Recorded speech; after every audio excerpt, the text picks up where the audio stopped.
বেলুনগুলো কোনো সময় মনে হবে বিশাল বড় করে ফেলেছিস।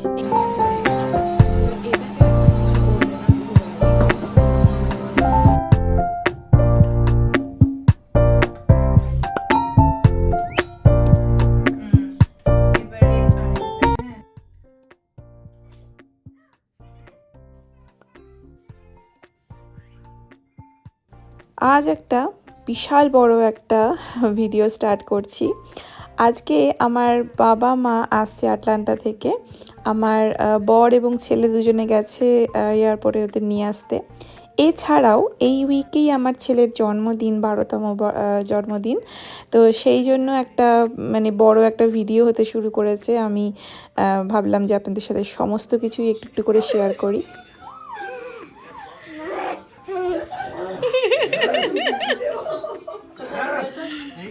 সোফাই রাখো। Sister, who is it? It's your grandparents.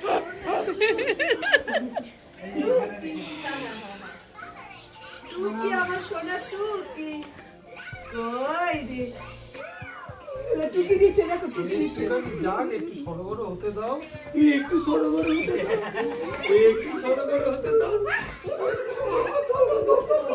কোলে উঠে পড়েছো? কে এটা? আমি নিয়ে নিয়েছি গুটন গুটন গুটন গুটন গুটন দিয়া দিয়া দিয়া আম্মা এই পুতুলটা কর এইটাকে আমি নেব নতুন মানুষ দেখলে বা চেনা মানুষও যখন অনেক দিন বা অনেকগুলো মাস অনেক বছর পর যখন সামনে দেখি, তখন আমাদের সবারই একটা বেশ একটু অন্যরকম একটা ফিলিংস, একটা উত্তেজনা কাজ করে। আমার মা বাবাকে দেখে আমার মেয়েরও তাই হয়েছে। ও তো ভিডিওতে দেখে, ওর ঠাকুমার সাথেও ভিডিওতে দেখে, এমনকি আমার মা বাবাকেও দেখে। সামনে হঠাৎ করে তারা আবির্ভাব হবে ও হট করে বুঝতে পারেনি। তো এখন সেই জন্য মানে একটা বেশ মজার একটা, বলতে পারেন আমাদের সবার কাছে একটা সারপ্রাইজ, কারণ এটা হঠাৎ করে প্ল্যান হয়েছে। আসলে এখন থ্যাঙ্কস গিভিং এবং ব্ল্যাক ফ্রাইডের একটা ছুটি চলছে। তো 4 দিনের ছুটি হয়েছে। তো সেই 4 দিনের ছোট্ট একটা ছুটি ভাবলো আমার মা বাবা যে চলো আমরা সবাই মিলে যদি একসাথে হই, এবং সেই সাথে আরও বিশেষ আকর্ষণ আমার ছেলেও জন্মদিন পড়েছে। তো সেই জন্য সব মিলিয়েই ভাবলাম যে আজকে একটা বেশ সুন্দর দিনগুলো আপনাদের সাথেও একটু শেয়ার করি। তো বাড়িতে এখন মা বাবার আসার আনন্দ যেমন একটা রয়েছে, তেমনই প্রিপারেশন চলছে একটু একটু করে ছেলের জন্মদিনের। ওর জন্মদিন পড়েছে 30 তারিখ, মানে 30শে নভেম্বর, কিন্তু ওটা ব্ল্যাক ফ্রাইডে আর থ্যাঙ্কস গিভিং এই দুটো দিনের যেহেতু ছুটি আছে, সবাই তো এদিক ওদিক যাবেই। আর বিশেষ দিনগুলোতে যখন সবাই মিলে একসাথে হই, খুব চেষ্টা করি শনি রবিবার দেখেই সেলিব্রেট করতে। তো সেই জন্যই ভাবলাম যে ওর জন্মদিনের আগের দিনই একটুখানি সবাই মিলে একসাথে হই, আমার সব বন্ধুদের একসাথে ডাকি।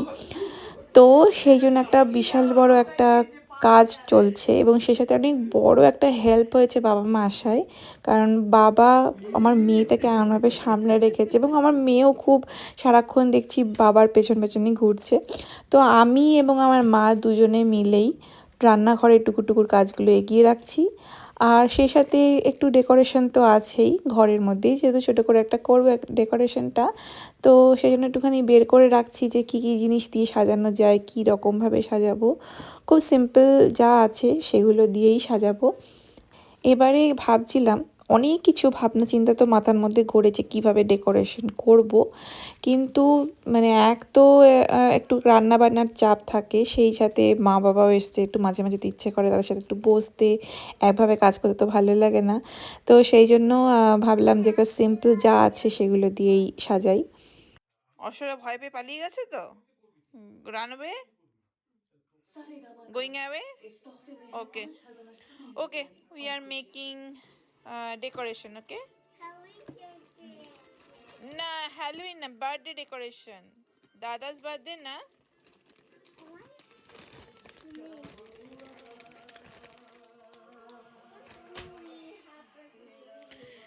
হ্যাপাডুই। কোনো একটা দিন না, এটা বলতে পারেন পরের দিনের হয়তো এটা ভিডিওটা, মানে ভিডিওটা তো অনেক দিন আগেই করে রেখেছিলাম, কিন্তু সময় করে উঠতে পারছিলাম না সেগুলোকে জোড়া লাগাতে। তো যাই হোক, আমাদের আজকে এখন ব্রেকফাস্টে খাওয়া হচ্ছে লুচি এবং ছোলা, একটা আলুর তরকারি, একটু ছোলা ছিল, তো সেগুলো দিয়ে সব মিলিয়ে মিশিয়েই খাওয়া দাওয়া হচ্ছে। আর মা লুচিগুলো ভাজছিল, কারণ আমি তো মেয়েকে খাওয়াচ্ছিলাম। আসলে এখন যেহেতু মানে জন্মদিনের খাওয়া দাওয়া আছে, একটা হেভি খাওয়া দাওয়া, অনেক কিছু কাজকর্মও রয়েছে, সেই জন্য এই কদিন খুব হালকা খাবারের মধ্যে দিয়ে আমাদের সময়গুলো যাচ্ছে। মা বাবাও বলেই রেখেছে যে একদম হাইফাই কিছু খাবার দাবার বেশ দরকার নেই, একদম সিম্পল ডাল ভাতে বা সেদ্ধ ভাতের মধ্যে দিয়ে চালাতে। মেয়ে এখন ওর দাদুর চারপাশে এখন ঘুরঘুর করে। অ্যাকচুয়ালি আমার বাবাও বলতে পারেন ওর সঙ্গটা খুব এনজয় করে।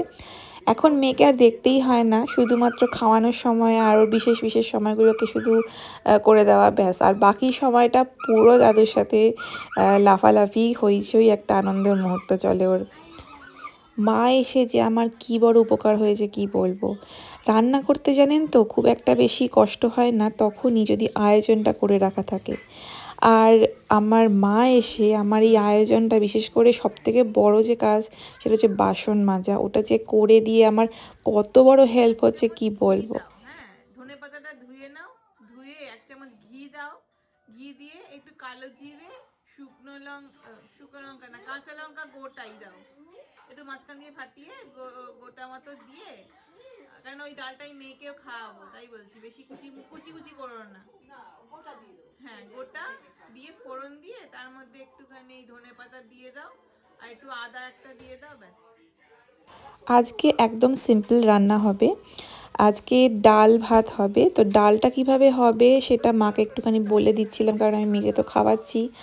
আর একটু বেলা হলে মনে হয় যে হ্যাঁ, বাড়িতে যখন সবাই মিলে আছে, যদি ঠিক ঠিক সময় যদি খাইয়ে দেওয়া যায় তাদের, তো সেজন্য মাকে একটু বলে দিচ্ছিলাম যে কীভাবে ডালটা করে দেবে, কারণ ডালটা সেদ্ধ করাই আছে, জাস্ট ফোড়ন দিতে হবে। আর ডালের সাথে যে সমস্ত আলাদা সাইড যে রান্নাগুলো আছে সেগুলো আমি আগে থেকে করেই রেখে দিয়েছিলাম, তাই খুব বেশি একটা যে কাজ হতে হবে সেটাও না। তো যাই হোক, মেয়েকে এখন খাওয়াচ্ছি, খাওয়ানো হয়ে যাওয়ার পর আমরা একটু বেরিয়েছিলাম, একটু বাজার হাট করার ছিল, কারণ কালকে অ্যাকচুয়ালি মানে এখন যে বাজারে যাচ্ছি, বাংলা বাজারে ইন্ডিয়ান গ্রসারি করতে। তো চলো, মাকে নিয়েও যাচ্ছি সেই জন্য, আর মেয়ে তো সঙ্গে সবসময় থাকেই। বাড়িতে বাবা এবং আমার ছেলে রয়েছে।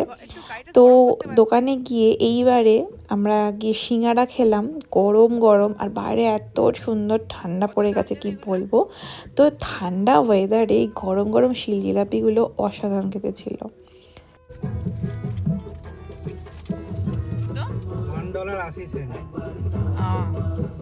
বাজার হাট তো সমস্ত হয়ে গেছে, তো এখন সেগুলো সমস্ত গুছিয়ে গাছিয়ে রেখে দেব, এবং আজকে একটু ম্যারিনেশনও আছে।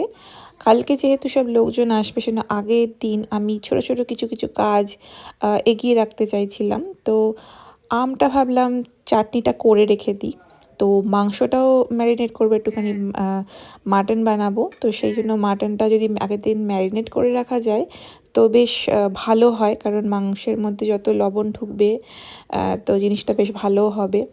আর যদি আমি কিনে দিই ফ্রোজেন করে রেখে দিই, তাহলে তো সেই আবার জল ছাড়ানো খুব মুশকিল। তো আমার কাছে সমস্ত যেহেতু ফ্রোজেন করে মশলাপাতি রেখেই দিই, তাই জন্য কাজটা অনেকটা এগিয়েই রয়েছে। তো আদা বাটা আর লাল রঙের যে লঙ্কা, শুকনো লঙ্কা, যেটা শুকনো লঙ্কার গুঁড়োটাও দিয়েছি, প্লাস আমি বাড়িতে এমনি আলাদা করে বেটেও রেখেছিলাম, সেটাতে রং হবে, ঝাল হবে না। তো সেই ব্যাপারটাও আমি এর মধ্যে অ্যাড করেছিলাম। দই দিয়েছিলাম, সর্ষের তেল দিয়েছিলাম, শুধু পেঁয়াজ আর রসুনটা দিইনি, ওটা একটু বেরেস্তার মতো করে ভেজে কিছুটা দেবো বেরেস্তার মতো করে, কিছুটা এমনি কষিয়ে রান্না হবে। তো সেজন্য ম্যারিনেশনে শুধু আমি মানে পেঁয়াজ আর রসুন বাদ দিয়ে যা ছিল সব দিয়েছি। আর আমি মাংস রান্নায় কখনোই ধনে এবং জিরে গুঁড়ো একেবারেই দিই না, কারণ মাংসটা কষালেই পেঁয়াজ রসুনেই যে আলাদা টেস্ট হয় সেইটাই। তো ভেজও একটা আইটেম করব, ভাবলাম পনিরের বদলে যদি ফুলকপির কিছু রেসিপি বানানো যায়, তো সেই জন্য ফুলকপিগুলো আগের দিনই ভেজে রেখে দিচ্ছিলাম, যাতে যখন ভাজা থাকলে একটা কাজ এগিয়ে থাকবে। তো সেই জন্য রাত্রিবেলা মানে আগের দিন মানে এটা হলো বলতে পারেন শুক্রবারের দিন। হ্যাঁ, পরের দিনই অ্যাকচুয়ালি সবাই বাড়িতে লোকজন আসবে। তো আমি কিছু অনেকটাই যেহেতু ফুলকপি কিনেছিলাম, বড় বড় যে মানে গোটা গোটা যে ফুলকপি, সেগুলোকেই আমি কোরমা মতো বানাবো। আর একটু গুঁড়ো গুঁড়ো মতো ছোটো ছোটো ছিল, সেগুলোকে হয়তো দেবো না, সেগুলোকে একটু ভেজে রেখে দেবো, সে অন্য কোনো একটা দিন আমি দেবো। আর এগুলো যখন ভাজাভুজি হচ্ছে, মাংসটাও ম্যারিনেট হয়ে গিয়ে ফ্রিজে একেবারে রেখে দিয়েছি।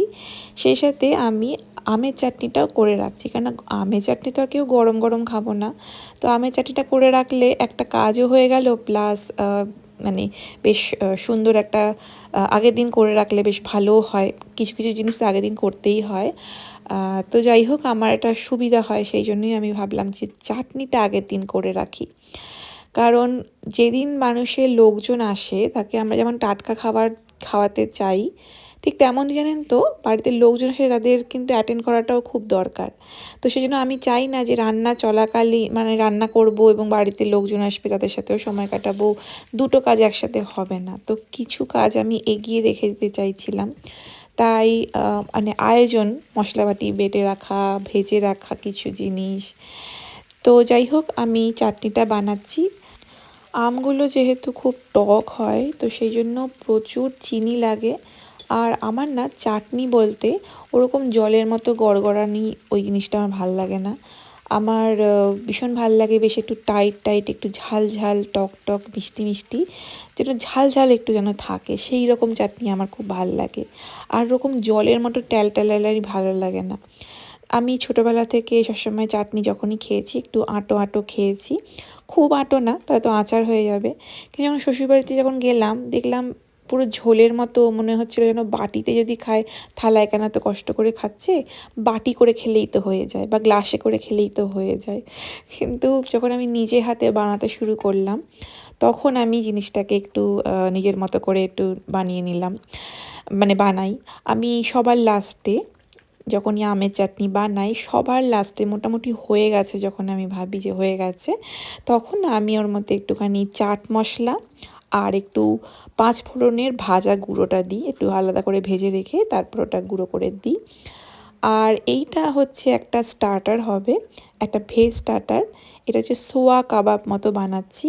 তো সোয়াবিনগুলোকে একদম কিমা করে নিয়েছিলাম এবং ওর মধ্যে একটু বেসন, ধনেপাতা, আদা, এই সমস্ত কিছু মিশিয়ে আমি একটা বানিয়ে রেখে দিচ্ছিলাম, যাতে আগে পরের দিন মানে কালকে যখন সব লোকজন আসবে তখন ওটাকে ভাজবো। সকলে মিলে একসাথে হই হই করে কত রকমের গল্পগুজব করতে করতে সাজানো হচ্ছে, রান্নার কাজ হচ্ছে, খুব সুন্দর একটা সময় যাচ্ছে। আসলে এগুলো খুব মিস করি আমরা।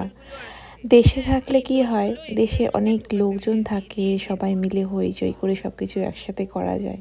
কিন্তু এখানে খুব কম, মানে সবসময় তো সবাইকে পাশে পাওয়া যায় না, তাই একা একাই সবসময় আমাদের নিজেদের করে ফেলতে হয় কাজগুলো। কিন্তু এরকম হঠাৎ করে একটা সারপ্রাইজড মা বাবা যে দিল এবং একসাথে যে সময়টা এখন 4:30 বাজে, মানে এই সময়টা না হুড় করে কখন চলে যাচ্ছে। এই সকাল তো এই রাত, তার মাঝখানে সময়গুলো যে এত সুন্দরভাবে কাটাচ্ছি, সবাই একসাথে কাজগুলো করছি, খুব সুন্দর। রান্নার কাজ তো মোটামুটি হয়েই গেছে, একটু এগিয়ে রাখা হয়েছে, সমস্ত স্টার্টার যে হবে সেগুলোও একটু একটু করে এগিয়ে রাখা হয়েছে। জাস্ট কালকে যখন সবাই লোকজন আসবে তার আগে একটু ভেজে নিলেই হয়ে যাবে। তো রান্নার কাজ মোটামুটি শেষ। আর একটু ডেকোরেশনগুলো রয়েছে, সেগুলোকে তো আমি একটুখানি যেরকম বলে দিচ্ছি এবং ওরা সবাই মিলে সেটা করছে। তো মোটামুটি কাজকর্ম শেষ, এবার আমার মেয়েকে খাওয়ানোর পালা। এটা হচ্ছে সব প্রতিদিনকার মতনই খুব বড় কাজ। তো এই তো ডেকোরেশন এরকম একটা ছোট্ট মতো হয়েছে এবং খুবই সিম্পল এবং খুবই ভালো হয়েছে, আমার কাছে তো খুবই ভালো লাগছে।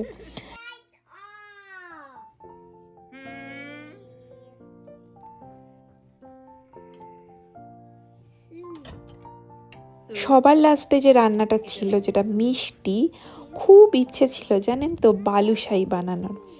বালুশাহিগুলো কিন্তু দেখতে একদমই মানে ওরকম গোলগাপ্পা দেখতে যেরকম হয় অ্যাকচুয়ালি সেরকম হয়নি, তাও আরও ভয়ঙ্কর দেখতে হচ্ছিল। কিন্তু যদি মা না থাকতো তাহলে ওই ভয়ঙ্করগুলোকেই হয়তো সার্ভ করতাম। খেতে ভালো হয়েছিল। এখন যেহেতু সবে বানিয়েছি সেজন্য সারা রাত রেখে দেবো, তারপর ওটা ফুলে ঢোল হয়ে যাবে। তো মা অনেকটা বড় হেল্প করে দিয়েছিল যে শেপগুলোকে আনবার জন্য। তো তখন তো আমি মেয়েকে খাওয়াচ্ছিলামও। আর এই যে সমস্ত টেবিলটাও সাজানো হয়ে গেছে এবং কী কী জিনিসপত্র আমার লাগবে সেই ডিসপোজেবল যেরকম প্লেট গ্লাস সবগুলোকে বের করে রেখে দিয়েছি। মেয়েকে দিয়ে করিয়েছি তাই মেয়ে এইভাবেই সাজিয়ে রেখে দিয়েছে। তো আজকের দিনটা তো মোটামুটি সমস্ত মানে অর্ধেক কাজই হয়ে গেছে, ডেকোরেশন প্লাস হচ্ছে রান্নার অনেকটা আয়োজনও করে রাখা হয়েছে। মা আজকে এই ঘরটায় শোবে আর আমরা সব ওই ঘরে শোবো। পরের দিন সকালবেলা একটুখানি হালকা একটা আমেজ চলছে, গল্প গল্প প্লাস মার হাতের একটা ব্রেকফাস্ট হচ্ছে। মা আসলেই সব থেকে যে কাজটা আমি মাকে বলি যে একটু পিঠে বানানো, বিশেষ করে চিতই পিঠে। তো চিতই পিঠেতে আগের দিন খেয়ে নিয়েছি, সেটার ভিডিও করতে আমি মানে ভুলে গেছি। তো আজকে যেহেতু জন্মদিনের জন্য আজকে সব বাড়িতে লোকজন আসবে, সেই জন্য প্রচুর কাজ, প্রচুর রকম কাজ। তো ভাবলাম সবার প্রথমে একটা ডেজার্ট করি। আগের দিন তো রাত্রিবেলায় বালুশাহিটা করেই রেখে দিয়েছিলাম, খুব ভালো সুন্দরভাবে ফুলে রয়েছে ওটা। আরেকটাও ভাবলাম করি, সেটা হচ্ছে ম্যাঙ্গো চিজ কেক। একবার বানিয়েছিলাম, দেখিয়েছিলাম, আপনাদের সাথে শেয়ার করলাম, সেই একই জিনিসই, তবে একটু অন্যরকমভাবে ডিজাইন করে দেব। আর সেই সাথে মাংসটাও করছি। মাংসটার মধ্যে এই ছোট ছোট আলু এবারে থেকে নিয়ে এসলাম। অনেক দিনের ইচ্ছে ছিল জানেন যে মাংস রান্নায়, বিশেষ করে মাটন রান্নায় আমি একটু দেবো এই ছোট ছোট আলু। তো বেরেস্তা ভাজা হচ্ছে, কিছুটা ভাপে মানে ভিজে দেবো বেস্ট করে, কিছুটা এমনি এমনি রান্না করতে দিয়ে দেবো। আর এখন বানানো হচ্ছে একটা স্টার্টার আইটেম। এটা এখন বানাবো না, স্টার্টার তো একটু আসবে যখন, তার আগে একটুখানি আগেই ভাজবো। তো এই স্টার্টারটা হচ্ছে কীরকম হবে, ডিমগুলোকে সেদ্ধ করে ডিমের কুসুমটাকে, যে ইয়েলো কালারের যে কুসুমটা রয়েছে সেইটাকেই আমি পেস্ট করব, মানে এটাকে স্ম্যাশ করব। এর মধ্যে শসা দিলে দিয়ে যেতে পারে, আমি পেঁয়াজ দিয়েছি, পেঁয়াজ ধনে পাতা, একটু মিয়োনিজ, একটু মধু, লবণ তো অবভিয়াসলি দিতেই হবে। তো এটা একটা পেস্ট হবে। তারপর যে সাদা অংশটা রয়েছে সেটাকে আমি ব্রেড ক্রামসে একটুখানি কোটিং করে ভেজে তারপর আমি এই পেস্টটা তার উপরে দেব। খুবই ইজি এবং খুব ইউনিক একটা আইটেম। যদি ভালো লাগে এই রেসিপিটা, খুব সোজা, কিন্তু আপনারা যখন তখন এটাকে স্যালাড হিসাবেও খেতে পারেন, অথবা ধরুন আপনি এটাকে স্যান্ডউইচ করেও খেতে পারেন। তো আমি এটা এরকমভাবে করেছিলাম, খেতে খুব ভালো হয়েছিল এবং মানে সবার এত ভালো লেগেছিলো যে আমার মনে হচ্ছিলো যে আমি এত কম কেন করলাম, আর একটু বেশি করলে হয়তো ভালো হতো, কেন সবই উঠে গেছিলো। পরে আবার চাইছিল। তো যাই হোক, এটা আমি এখন পেস্টটা বানিয়ে রেখে দিয়ে ফ্রিজে রেখে দেবো, একটু হালকা হালকা ঠান্ডা থাকবে। আর সেই সাথে মাংসটা তো কষানো হচ্ছেই। মাংসের এই রঙটা এরকম হয়েছে কারণ হচ্ছে আমি বেরেস্তা দিয়ে ভাজা যে বেরেস্তাটা সেটাকে আমি পেস্ট করে দিয়েছিলাম, এতক্ষণ কষাচ্ছিলাম। এইবার মাংসটা মোটামুটি 3 ঘন্টা যদি আমি রেখে দিই, তাহলে কষিয়ে কষিয়ে দিলেই আমার মোটামুটি হয়ে যাবে। আমি 3 ঘন্টা রাখি। 3 ঘন্টায় দেখেছি আমার এই মাংসগুলো একদম ভালোভাবে সেট হয়। চিনি আর হচ্ছে তোমার একটু কর্নফ্লাওয়ার অল্প একটু, বেশি না।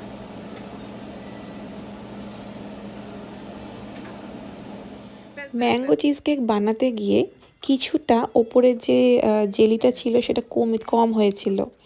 তো মাই বুদ্ধিটা দিল যে যেহেতু আমার কাছে জেলেটিনটা শেষ হয়ে গেছিলো, তাই মা বলল যদি ঠিক যেরকম আমরা করি, পেস্ট করি, ম্যাঙ্গো পাল্পটা করে নিই, তার মধ্যে চিনি দিচ্ছি, তারপর একটু কর্নফ্লাওয়ার দিলেই ঠিক একই রকম জেলো জেলো ব্যাপারটা এসে যায়। তো সেই রকমই করা হচ্ছিল, মা একটুখানি করে দিচ্ছিল আমাকে। আর এখন দুপুরবেলা, এখন আমার টুকটাক রান্না তো চলছেই রান্নাঘরে, আমাদের দুপুরে খাওয়া দাওয়া হয়েও গেছে। এখন মাকে বললাম যে তুমি যখন একটু বসে আছো প্লিজ একটু যদি একটু এটা করে দাও। তো মাকে তো প্লিজ বলতে হয় না, কারণ মারা তো মানে আমাদের মুখ দেখেই বুঝে যায় যে আমাদের কিছু একটা তো লাগবেই। আর তাছাড়া নাতির জন্য এসে সব কাজকর্ম হচ্ছে, সেটা তো মা করবেই। তো মাকে বসিয়ে রেখে বললাম বসে বসে তুমি আমার এই টুকটুক কাজগুলো, মানে অনেক বড় কাজ, সেটা তুমি করে রেখে দাও, আর আমি দাঁড়িয়ে এই কষানো রান্নাগুলো করে ফেলি। ফুলকপির কোরমা বানাচ্ছিলাম। ফুলকপির কোরমা যেরকম বাদাম বাটা, পোস্ত বাটা, চারমগজ বাটা দিয়ে করে, ঠিক ওইভাবেই করেছি। একটু হালকা মিষ্টি মিষ্টি হয়েছে রেসিপিটা। আসলে ভেজ আর নন ভেজ এই দুটো যদি থাকে তাহলে সবাই মোটামুটি মানে খাওয়া দাওয়া ঠিক যায়। আমার মনে হয় সবই যদি আমি নন ভেজ করি তাহলে ভেজ আইটেম অনেকেই তো খেতে ভালোবাসে। যাই হোক, আমার মনে হচ্ছিল এইবারটায় যে রেসিপিগুলো যাই বানাই না কেন একটু পরিমাণটা যেন একটু কম হয়ে গেছিলো, জানেন, মানে সবই উঠে গেছিলো। সবার যে এত ভাল লাগবে আমি নিজেও বুঝতে পারিনি। তো এখন আবার প্যাটিটা বানাচ্ছিলাম, সোয়া কাবাব যেটা বানিয়েছিলাম আগে থেকে, সেটার মধ্যে আবার একটুখানি ময়দা মিশিয়ে বেসন মিশিয়েছিলাম। মিশিয়ে দেওয়ার পর তার মধ্যে একটু লবণ দিয়ে জিনিসটা একটু কাবাবের মতো টিকিয়া মতো করে রেখে দিচ্ছিলাম। মাকে একটু দেখিয়েও দিচ্ছি যে কীভাবে করতে হবে। তারপরে আমরা মা মেয়ে দুজনেই বসে বসে ভাবলাম যে হলো রান্না তো চলছেই, অল্প আছে সমস্ত গ্যাসে বসানোই, একসাথে হাতে হাতে দুজনে মিলে করে নিলে কাজটা অনেক তাড়াতাড়ি হয়েও যাবে। আর বেশ টুকটাক গল্পও হচ্ছিল। আর আমার টিকিয়া বানানো তো পুরোপুরি হয়ে গেছে। দেখতে না মনেই হচ্ছিল না যে এটা একটা ভেজ কাবাব, মানে সোয়া কাবাব। তো এই রান্না মোটামুটি পুরোপুরি হয়েই গেছে। আর সব কিছুই আমি ভালোভাবে ট্রেতে সাজিয়ে সব ওভেনের ভেতরে এখন ঢুকিয়ে রাখবো। গরম আছে ঠিকই, কিন্তু খাওয়ার সময় তো ঠান্ডা হয়ে যাবে, তো ওভেনেই একেবারে রেখে দিচ্ছি যাতে গরম গরম মানে যখন খাবো তার আগে একটুখানি ভালোভাবে গরম করে নেব। আর মাটনটা একেবারে রেডি, জাস্ট ওয়াও হয়েছে, মানে ব্যাপক হয়েছে। সমস্ত রান্নার কাজ তো মোটামুটি হয়ে গেছে, মানে মেন কোর্সগুলো তো হয়েই গেছে। এখন মা মেয়ে মিলে, মানে আমি এবং আমার মেয়ে মিলে একটা খুব সুন্দর কাজ করছি।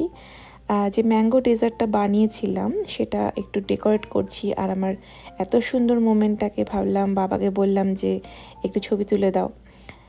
তো আজকের এই ভিডিওটা আমি এখানেই শেষ করছি। বাকি অংশটা নেক্সট ভিডিওতে আপনাদের সাথে শেয়ার করব, না হলে অনেক বড় হয়ে যাবে। তো চলুন আজকের এই ভিডিও তাহলে এখানে শেষ করে দিচ্ছি। আপনারা অবশ্যই কমেন্টে জানাবেন কেমন লাগলো আজকের এই ভিডিওটা। যদি ভালো লাগে ছোট থেকে একটা লাইক আর শেয়ার করে দেবেন। আপনারা সবাই খুব ভালো থাকবেন, সুস্থ থাকবেন, আর অবশ্যই অন্যদেরও সুস্থ থাকতে সাহায্য করবেন। নমস্কার।